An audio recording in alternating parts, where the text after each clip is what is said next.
I still check the locks 3 times before bed. Not because I think he's coming back.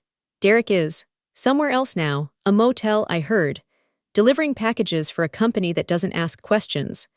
Dying slowly from a disease he never told anyone about, not even when he stole everything I had. No, I check the locks because some lessons don't leave your body. They settle in your fingers, your breath, the way you flinch when a car pulls up too fast. Derek taught me that no place is truly yours. Not even a house your great-grandfather built with his own hands. Not even a home where you buried your husband, where you birthed your children, where you planned to die old and surrounded by grandchildren's noise. But I'm getting ahead of myself. You don't know me yet. My name is Maya. I'm 45 years old, and this is the story of how my brother stole my house, and how I took everything that made him feel at home in this world. Welcome to Little Bunny Stories. If you're new here, this is a place where we tell the truth about families that look perfect from the outside and rot from within. If you've ever had someone smile at you while they emptied your pockets, if you've ever been told to keep the peace while your peace was being bulldozed, subscribe. We have stories for you every week, and we read every comment. Here's my story. I grew up in a house that smelled like yeast and wood polish. My grandmother baked bread every morning at 4, and my grandfather refinished the same oak floors every spring, even when they didn't need it. A house is alive, he'd say, sanding until his hands bled. You don't maintain it because it's broken, you maintain it because you love it. The house sat on a corner lot in a neighborhood that gentrified around us. Developers offered my grandmother $300,000 in the 90s. She laughed them off the porch. When she died, she left it to me, not to Derek, her firstborn grandson, not to my mother, her only daughter, to me. Derek never forgave her. He never forgave me for accepting.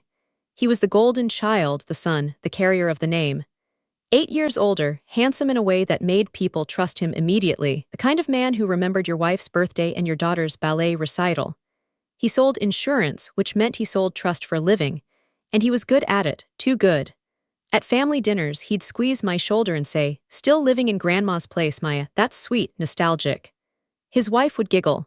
My mother would look at her plate, and I'd smile because I'd learned that anger in women like me, widows, mothers, women who worked double shifts, was called bitterness, was called inability to move on, was called asterisk, why can't you be happy for your brother's success asterisk. I was happy for him, I just didn't know his success was built on theft. My husband died when I was 34. Car accident, black ice, no one to blame except physics in February. I had 2 children, Sophie, 12, and Daniel, 9. The house became our fortress. Not because it was fancy, but because it was asterisk ours asterisk. Every scuff on the baseboard was a memory. The kitchen window that stuck in summer was the window where I'd watched my children walk to school, backpacks bouncing, until they were too old to let me watch. I worked as a medical transcriptionist from home, which meant I could be present and poor at the same time. Derek would visit occasionally, always with advice. You should sell, Maya, take the equity, buy something modern. This place is a money pit. He'd point at the old wiring, the original windows, the sloping porch. Grandma was sentimental, you don't have to be. I was sentimental, that was the point. My mother moved in when her health declined, not because Derek offered. He had a small apartment, no room for nurse, but because I had the house, the space, the patience. She brought her gossip magazines, her soap operas, her habit of comparing everything I did to everything Derek had accomplished. Derek bought Karen a new car, she'd say, watching me scrub the bathroom floor. Derek sending the girls to private school, Derek so generous with his time. I never argued, I was too tired and I loved her despite it. She was my mother. She was also the woman who taught me that love for daughters was conditional, but love for sons was gravity, automatic, unquestioned, absolute. That was my first mistake. Loving people who made me pay for love. The signs were there, I see them now, sharp as broken glass. My mother's medications started changing. The pills looked different, but the pharmacy label was the same. She'd sleep 14 hours, wake confused, sign papers she didn't remember. Derek would visit during these hazes, helping with her finances, organizing her documents. Mama's not herself these days, he'd tell me, concerned. You have enough with the kids, let me handle the legal stuff. I let him. That was my second mistake. The house was in my name, but my mother had a life estate, the right to live there until she died. Derek convinced her that this was unfair to him, that she was disinheriting her own son, that in the old days the eldest got everything. He found a notary, a friend of a friend. The notarization was dated a Saturday, but the notary's office was closed Saturdays. The signature didn't match my mother's shaky hand, but the county clerk didn't look closely. Why would they? It was a family matter. A son helping his mother. He didn't steal the house from me directly. He stole her signature, then used it to revoke my ownership, then sold the house to a developer for $400,000. All in 3 months, while I was helping Sophie through college applications and Daniel through a growth spurt that required new shoes every 6 weeks. I came home from grocery shopping on a Tuesday. The locks were different. The windows were dark, and on the porch under a plastic sheet that didn't keep out the rain were my belongings. Photo albums. My husband's urn, Daniel's baseball trophies. Sophie's childhood blanket, the one she'd slept with until she was 11, now soaked and smelling of mildew. A man in a suit stood by a truck. Maya Chen, this property was sold. You have 24 hours to remove your items or they become property of Meridian Development. I couldn't breathe. I literally could not make my lungs work. I remember thinking, absurdly, that I hadn't bought the right kind of milk. That Daniel wanted whole milk, not 2%, and I'd bought 2%, and now I couldn't get into the house to put it away. Derek called me that night. I know because I checked the time later, 9:47 p.m., 17 hours after I'd sat on my own lawn in the rain, holding my husband's urn to my chest like an infant. Hey, Maya. I heard there was some confusion with the house. I didn't speak. I was past words, past tears, past anything except a buzzing in my ears that sounded like bees inside my skull. Look, I know you're upset, but Mom wanted me to handle things. She's not well, you know that. The house was too much for her. The money went to her care, the assisted living facility, the nurses. I have documentation. He was lying. I knew he was lying because my mother was still in her bedroom, asleep, snoring lightly, unaware that her son had sold her home from under her. I knew because I'd checked her bank account that afternoon, frantic, and found $300. 300, not the 400,000, not her care. But I said nothing. Because Sophie was watching from the doorway of our friend's guest room where we'd sleep that night. Because Daniel was pretending to sleep on the couch, his eyes squeezed shut, his fists clenched. Because if I screamed, if I broke, my children would have to sweep up the pieces. Okay, I said. Okay, Derek, that was my third mistake. Letting him think I'd swallowed it. Letting him think I was still the little sister who accepted crumbs and called it a feast. We moved into a one-bedroom apartment.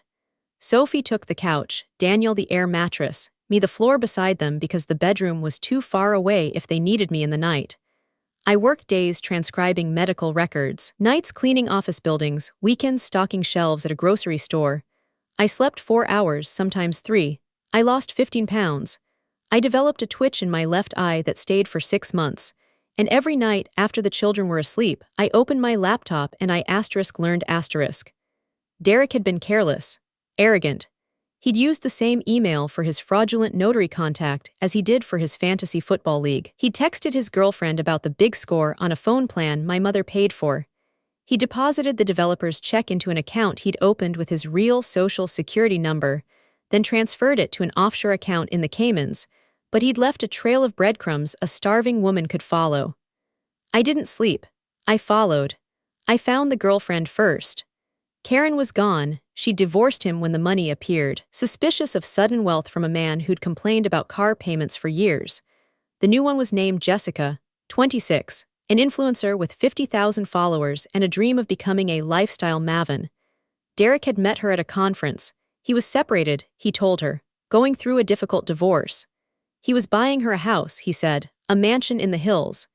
Investment money from a family property. My mother insisted I take my share. I found Jessica's Instagram, her TikTok, her Pinterest boards filled with kitchen designs and nursery colors. She wanted a baby. She wanted it before 30. She wanted Derek to be the father who'd give her the life her own father hadn't. I found something else, too. Buried in Derek's medical records, which he'd filed with an insurance company for a policy he'd never told Karen about, was a diagnosis. Early-onset Huntington's disease. Degenerative. Incurable. 3 to 5 years of declining function, then death. He'd known for 18 months. 18 months of selling trust while his own body betrayed him. He hadn't told anyone, not Karen, not Jessica, not our mother, especially not our mother who he'd convinced to sign away her home while she was drugged and confused. I sat with this information for 3 nights. I didn't eat, I didn't cry, I just sat, feeling the weight of it, the cruelty of it, the absolute, breathtaking selfishness of a man who'd steal his sister's home, his mother's security, his girlfriend's future, while his own future was already stolen by his DNA. Then I made my plan. Not revenge, not exactly. Revenge is hot, fast, burning. Revenge is what you do when you want someone to hurt the way you hurt. This was colder. This was justice served at room temperature, like bread left out to stale perfectly. I started with Jessica, not because she was guilty. She was naive, ambitious, hungry for a life that looked like the pictures she posted. But she was also the only person Derek cared about impressing, the only audience he had left. Karen had seen through him. Our mother was fading. His colleagues had noticed the drinking, the missed appointments, the desperation beneath the charm. Jessica was his last mirror, and I was going to crack it. I didn't contact her directly. That would be traceable, emotional, suspicious. Instead, I became a concerned follower. I created a profile, middle-aged woman, empty nester, loves baking and true crime. I commented on her posts. Beautiful kitchen reminds me of my grandmother's. You deserve a man who treats you like the queen you are. I built trust over 6 weeks, small interactions, nothing that would flag an algorithm. Then I sent a package, not from me. From a medical records service that didn't exist, with a return address that matched a real clinic in another state. Inside, Derek's Huntington's diagnosis, dated 18 months prior. His genetic test results. A letter from his neurologist, real, copied from the insurance files, recommending he inform immediate family members and partners of hereditary risk. I included a printout of a Reddit post. Someone asking, "My boyfriend has Huntington's and didn't tell me before we started trying for a baby. Is this legal? Is this ethical?" The responses were furious. "That's reproductive coercion. He stole your choice. Run." I didn't include my name. I didn't include accusations. I just gave her the truth he'd hidden in a box labeled future. Jessica posted nothing for 2 weeks, then a story, a black screen with white text. Sometimes the red flags are medical records you find in his drawer. Then another, reproductive coercion is abuse, even when he buys you flowers. Then she was gone, her account private, her engagement ring sold on Poshmark, her mansion in the hills board deleted from Pinterest. Derek called me drunk at 2 a.m. "What did you do? What did you tell her?" I let it go to voicemail. He left 6 messages, each more desperate, each blaming me for his emptiness. "You ruined this, you ruined everything, you and your fucking house." I saved them all, not for evidence, for memory so I'd never forget what he sounded like when the mirror broke. Next, the developer. Meridian Development was a mid-sized company, family-owned, trying to expand into residential. They'd bought my house for cash, no inspection, no questions, suspicious but not illegal. The CEO, a man named Robert Vance, had built his reputation on ethical redevelopment. He gave speeches about community, about preserving history while building futures. I sent him a package too, but this one was legal, documented, traceable, copies of the fraudulent notarization, the Saturday date, the mismatched signature, my mother's medical records showing she'd been prescribed sedatives at twice the normal dose during the period in question, the transfer of funds to the Caymans, which I'd traced through public records, and a helpful journalist who'd written about offshore banking. I didn't threaten, I informed. "Mr. Vance, you purchased stolen property. The sale was fraudulent. I have retained counsel. I will sue for recovery and I will contact local media about a developer who evicted a widow and her children in the rain without verifying ownership. I have photos of my belongings on your new lawn. I have my children's therapy bills. I have time." He called me within hours, not angry, terrified. "Miss Chen, I had no idea. The due diligence, my team," he stopped. "What do you want?" "I want my house, and I want you to sue Derek Chen for fraud. He sold you property he didn't own. He cost you legal fees, reputation risk, and the purchase price. You have more resources than I do, more lawyers, more anger probably because he made you look like a villain in a story you didn't write." Vance was silent. Then, "The house needs work. We started renovations. I know every crack in those walls. I'll fix them myself, just give me the keys." He did, not because he was kind, because I was useful, because I gave him a way to be the victim instead of the villain. The house came back to me 9 months after I'd lost it. The porch was half demolished. The kitchen was gutted. The oak floors my grandfather had bled for were covered in construction dust and boot prints. But it was mine. Legally, finally, irrevocably mine. I moved back in with Sophie and Daniel on a Saturday. We slept on air mattresses in the living room because the bedrooms weren't finished. Sophie held my hand and said, "Mom, we don't have to stay, we can start somewhere new." I looked at the fireplace my great-grandfather had built, at the window where I'd watched my children walk to school, at the corner where my husband's urn sat, finally dry, finally home. We're not starting somewhere new, I said. We're reclaiming what was always ours. But I wasn't done. Because Derek still had the money. Because my mother still believed, when she was lucid enough to believe anything, that her son was a good man who'd made hard choices. Because the family still invited him to Thanksgiving, still asked about his investments, still compared his suit to my stained transcriptionist's uniform. I needed them to see, not me. Them. The family that had watched me sit in the rain and called it a difficult situation for everyone. So I waited. I rebuilt the house, working nights and weekends, sanding floors until my hands bled like my grandfather's. I let the family see me tired, dirty, reduced. The poor sister, the struggling widow, the woman who couldn't keep what she'd inherited. I let them pity me. Pity is a kind of blindness. It makes people look away from what you're actually doing. I found more in those months of waiting. Derek had been stealing from my mother for years. Small amounts at first, a pension check rerouted, a jewelry piece lost, a loan never repaid. Then larger, as his disease progressed and his desperation grew.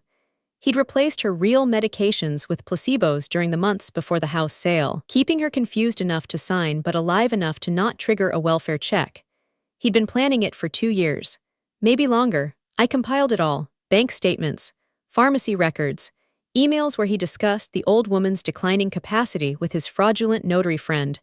The notary, it turned out, had done this before, was doing it still. I sent that information to the state bar, the medical board, the local prosecutor's office. I didn't expect justice from them. I expected pressure. A net tightening while Derek danced in the center unaware, and I prepared for Christmas. My mother was having more lucid days. The new doctor, I'd found one who actually listened, who checked medication interactions, who treated her like a person instead of a problem, had adjusted her prescriptions.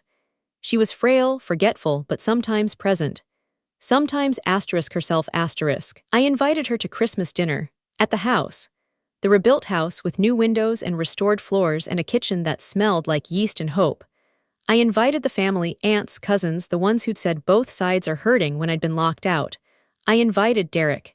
He came. He had to. He was still playing the role of dutiful son, still needed the audience, still believed he could charm his way back into the narrative. He wore a suit that didn't fit quite right, he'd lost weight, I noticed, the Huntingtons already stealing his muscle. He brought wine he couldn't afford and smiled at everyone except me. Maya, he said when we were alone in the kitchen. The house looks different.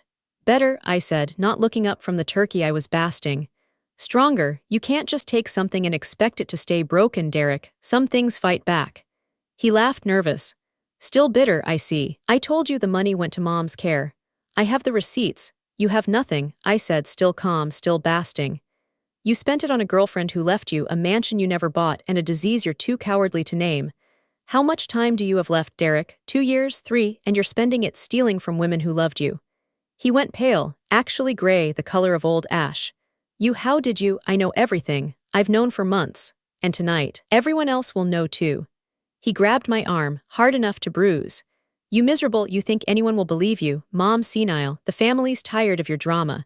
You'll look like a jealous, bitter widow attacking her successful brother. You'll look like you made me look. I turned finally and smiled. It wasn't a nice smile. It was the smile of a woman who'd slept on floors and cleaned toilets and rebuilt her life splinter by splinter.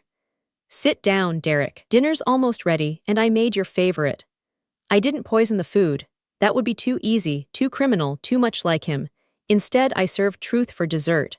After dinner, after the gifts, after the family had drunk enough wine to be relaxed but not enough to be suspicious, I stood. I didn't raise my voice, I didn't cry, I just spoke, the way I'd practiced alone in the empty house for months. I want to show you something, I said.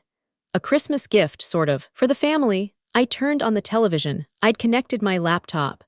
I'd prepared a slideshow, simple, chronological, devastating. The first slide, the fraudulent notarization, the Saturday date, the signature that didn't match my mother's. The second, my mother's medical records, the doubled sedatives, the dates overlapping with the signing. The third, Derek's email to his friend. The old woman is practically a zombie. Signed everything without reading.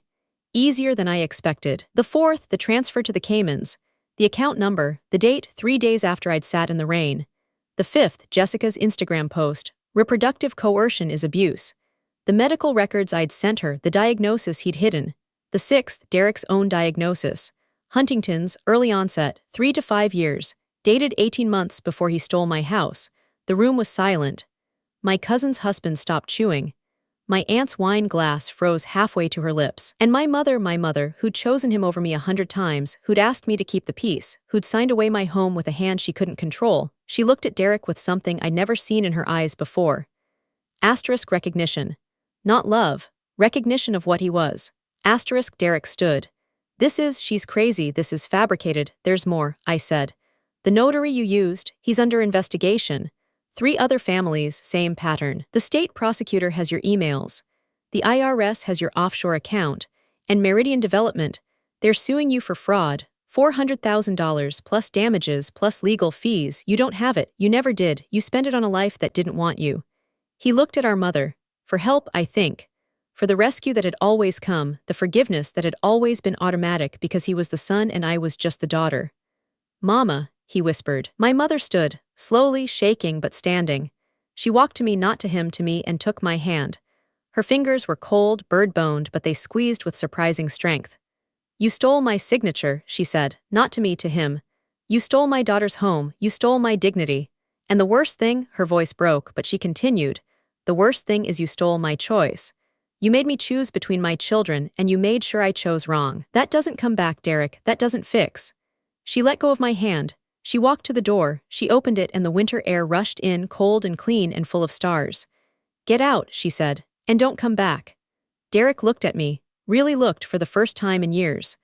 I saw what was left of him, the disease, the desperation, the absolute, hollow terror of a man who'd built his life on being loved and had just discovered he was only feared. You did this, he said, not angry, empty. You destroyed everything. No, I said, you destroyed yourself, I just stopped cleaning up the mess. He left. The family watched him go, no one speaking, no one following, the door closed. The silence held for a long moment, then broke into the normal sounds of a house, the heater clicking, the refrigerator humming, my mother's soft weeping as I held her. That was last Christmas. My mother died in March. Peacefully in her sleep. In the bedroom she'd shared with my grandmother, in the house she'd tried to give away. She left a letter. I haven't opened it, I don't know if I will. Some grief is too complicated for paper. Some apologies come too late to be received. Derek is in a motel, I heard, delivering packages. The Huntingtons has started to show the tremors, the slurred speech, the moments of confusion that customers mistake for drunkenness. He has no insurance now, no wife, no girlfriend, no family that will answer his calls.